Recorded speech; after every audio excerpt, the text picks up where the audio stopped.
So we're talking about the Manchester attack, and now we'll discuss about the way that children see and hear the news. And you might take as an example of that the news programme for children, Newsround, on CBBC.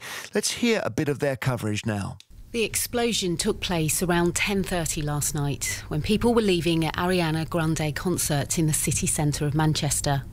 Emergency services rushed to help people affected, and a help centre was set up by police. 22 people died in the attack and around 60 people have been injured.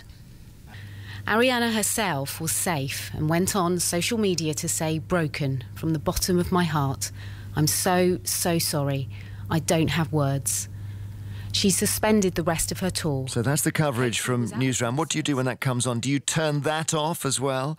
Do you turn off I'm sure you're not showing the 6 o'clock news to a child of 8 or 9. Maybe you are. Do you distract them with a game? Do you tell them about the good stories in the news? Or do you sit them down and say, OK, here's what happened? And then you have to spend 10 minutes answering questions about a crazy 22-year-old with hate in his heart. So what do you do if you've got kids? It's just a very, very depressing question, but it needs to be asked. Georgina Bowman is Deputy Editor of Newsround, so we welcome you, Georgina. And Sonia Poulton is a mum as well. Georgina, first of all, just tell us about the editorial thoughts that go into that kind of coverage. Yeah, of course. It was an enormously challenging day for all of us yesterday, from hearing the news, working out what we were going to do, how we were going to tell that story to children. Newsround's audience is 6 to 12. We're on TV and online. And we've got a 45-year history of telling these really difficult stories to children.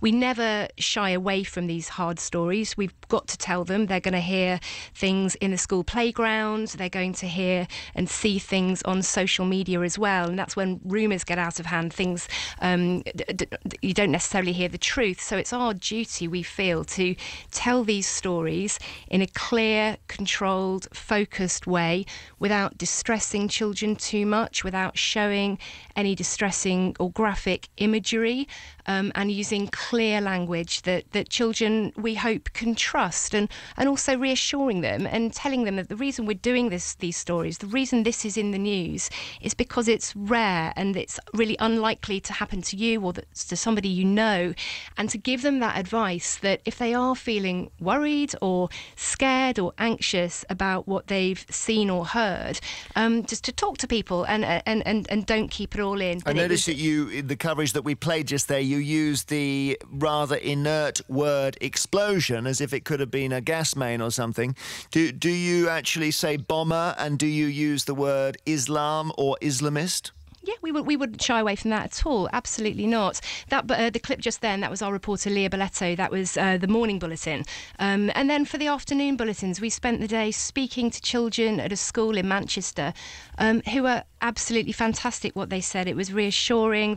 Some of them said, "This is absolutely pointless. I don't understand why this would happen." Others said they just wanted to thank the emergency services for getting there so quickly and for helping. And we went along to the vigil in Manchester City Centre last night, where we spoke again to some really excellent kids, really thoughtful. They said, they've come along here and it's made it feel less scary to see everyone coming together for Manchester.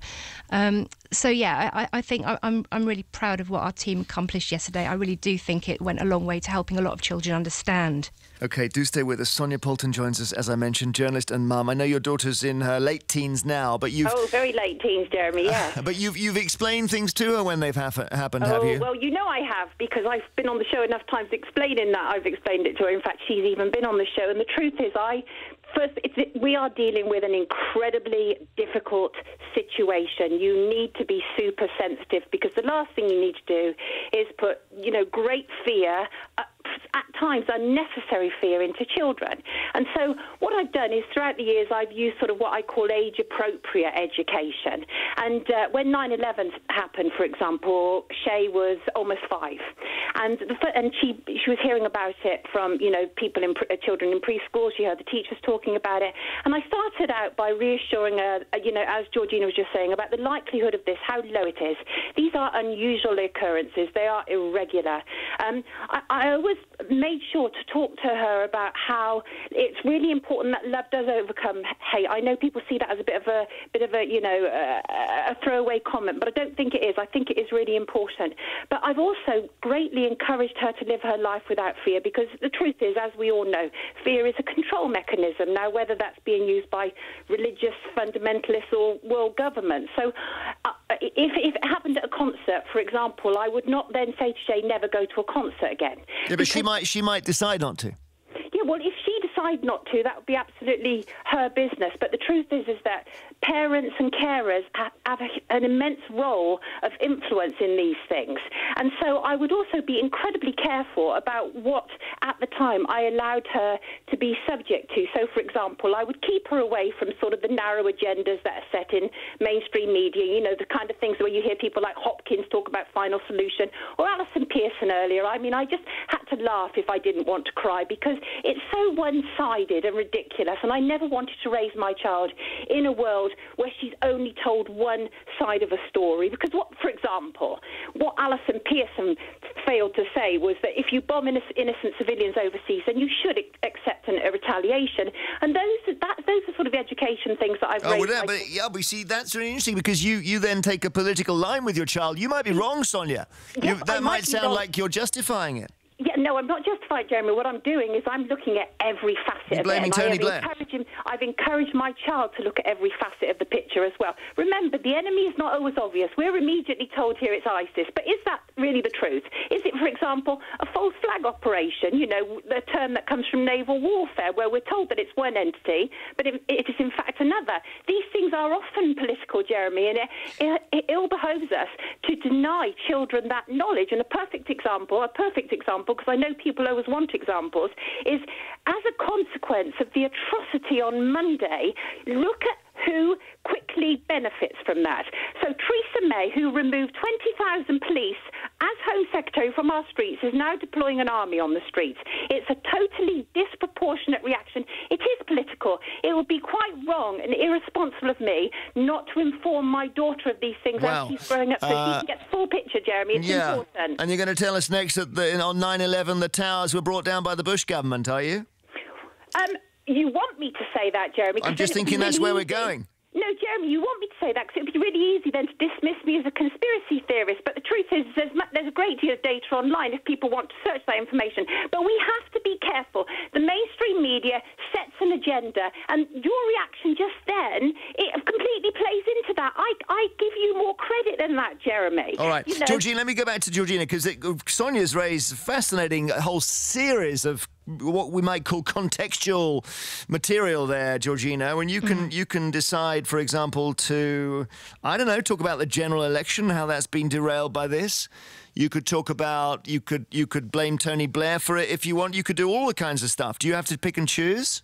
I think for Newsround, the important thing for us is telling the story clearly. Like I said, at the moment, things can play out very differently, can't they? At the moment, we're not going into the political side of it, like you say. We're just reassuring children, and we're telling the story, and we're constantly telling them that if anything they see upsets them or worries them, they just need to talk to people, and there is help and advice if they need it. But when you say we're not going into the political side of it, everything in life is politics, right? So the guy, however crazy the 22-year-old guy was who did this, in some way there was some politics going on there.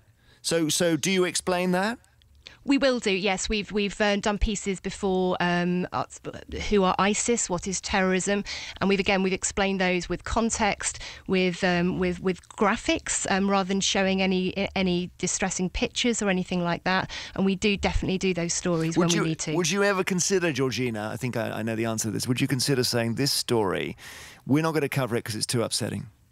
I don't think we do. I think we would cover every story. OK, thank you very much for discussing that. Georgina Bowman, Deputy Editor of Newsround, and Sonia Poulton, journalist and mum who talks about everything with her daughter.